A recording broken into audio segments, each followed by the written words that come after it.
Salut, mardi 25 juin 2024.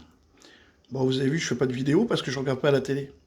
À chaque fois que j'essaye de regarder les informations, c'est toujours la même chose, politique française, RN, Front Populaire, Macronie, bon, ça me saoule. Donc je regarde pas. Et là, bah écoutez, je suis tombé sur un petit zapping là, avant de sortir, il fait beau, il fait 2 jours qu'il fait beau. Et les vents viennent du nord-est. Très étonnant.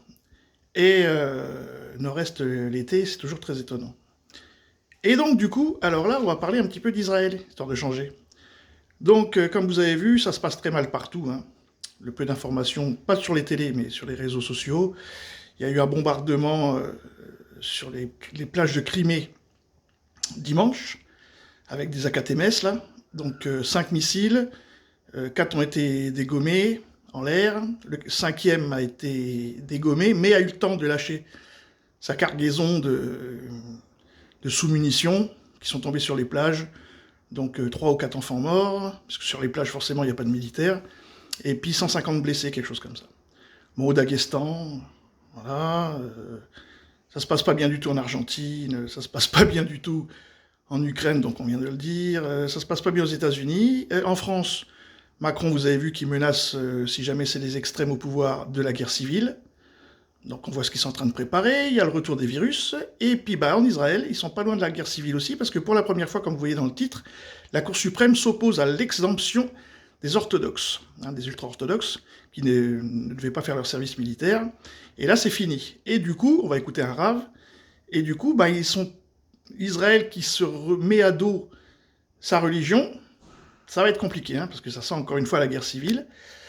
Donc bah voilà, un rave qui parle. C'est la même chose, il dit toujours la même chose que nous, hein, c'est toujours très étonnant.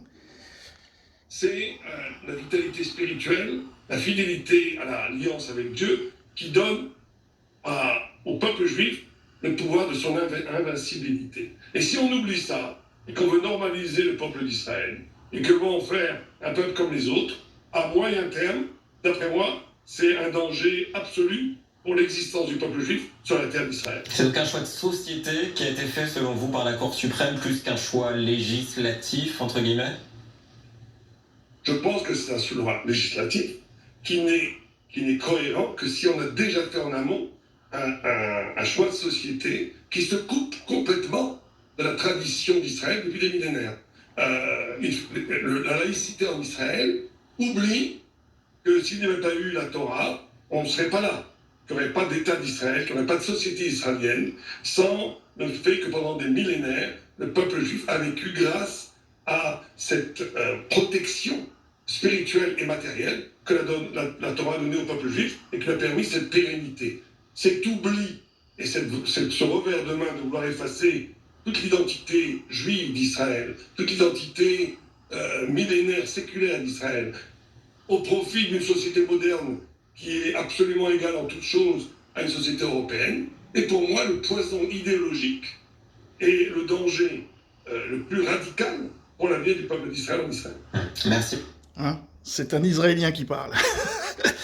Bon, bah sur ce, les amis, on va pas tarder à faire un petit live, hein, puisqu'apparemment YouTube s'est calmé, hein, donc ils ont sauté quand même 3 chaînes. Hein. Donc la troisième, il n'y avait même pas de vidéo dessus, il n'y avait rien, ni vidéo, ni audio, ni audio, et ils l'ont sauté quand même, un lundi matin, je ne sais pas pourquoi. Apparemment, l'hécatombe est finie, donc on va pouvoir reprendre un petit peu les lives tranquillement. Sur ce, les amis, passez une bonne journée, profitez bien, et à bientôt. Salut!